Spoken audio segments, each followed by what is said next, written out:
Good evening, everybody. Thank you for listening to my speech. My speech is a persuasive speech about stand your ground. Criminals have guns, and they will kill you.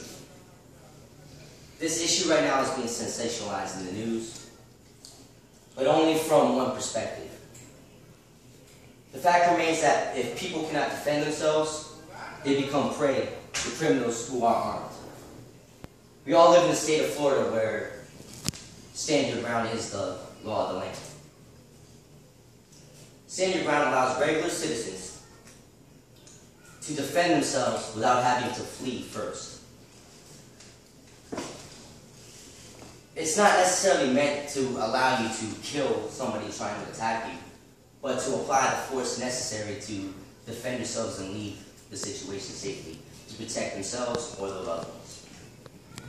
Imagine if this becomes a state where that law no longer applies.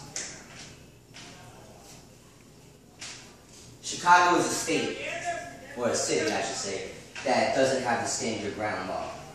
In 2012, the FBI documented that the city of Chicago had more murders than New York City. New York City was 2. And with the amount of people it has, since New York City has probably about triple the amount of people, that is insane. In the state of Florida in 2013, there was not a Florida city listed. Not one. But in 2013, even though they say that the crime rate, that the murder rate decreased in the city of Chicago, they were still number 1. The sad thing is in Chicago, where there is no stand your ground rule, imagine somebody breaks into your house. You shoot and defend yourself. So not only do you have to justify that, but that criminal who broke inside your house makes you liable in a civil court. So basically, at the end of the day, if worse comes to worse, not saying that this could also automatically happen, but worse comes to worse, you end up having to pay the person that wanted to attack you or your family to rob you, steal from you, kill you, or rape you, or whatever horrible thing that these criminals do. You become civilly liable and end up having to pay them a check. And if not you, imagine the check never comes out of your pocket, it comes out of your homeowner's policy, and that goes up. In any way, you, as the innocent member of the situation, has to pay that out of pocket by either a raise in premium or any type of lawsuit. That is just sad.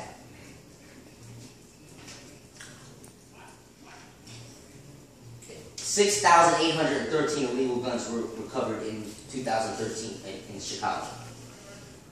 Police admit, this is from their own report, that in Chicago that these illegal weapons push the crime rate. In Florida, 5,645 illegal weapons were seized. And yes, Florida has a very large market for illegal weapons. It goes off most of the time to be an export. But to these states like New York and Chicago, or I say cities or states that have tougher gun laws. But the funny thing is, like, these gun laws are not being focused on people who need these weapons, like, that live in these dangerous areas, but they end up in criminal hands. In the state of Florida, in 2012, in the whole state of Florida, there was 1,009 murders. And again, like I told you previously, no Florida city was on the top 10 of the murder rates, but the cities like Florida, like Chicago and New York City were 1 and 2. In 2013, it was 229 murders in the entire county of Miami-Dade. There is nothing that anybody can tell me, and I bet you even in your heads, if you guys think that stand your ground is not a great law, but the fact that citizens, that you can defend yourself, you can't tell me that that helps decrease the crime rate by making criminals think that if I pull a weapon on you, this illegal weapon that I am holding as a criminal, that you can't fire back at me, and you feel safe and secure in the fact that the power, the whole weight of the law will support you if that happens. Now, if anybody in this room, now this is a persuasive speech, so there's no questions to ask, but I'm pretty sure just by statistics alone that some of you disagree with the stand your ground rule. But the question to ask yourself is, I don't want to give power to these criminals, but what's a better way to apply this law, this stand ground law,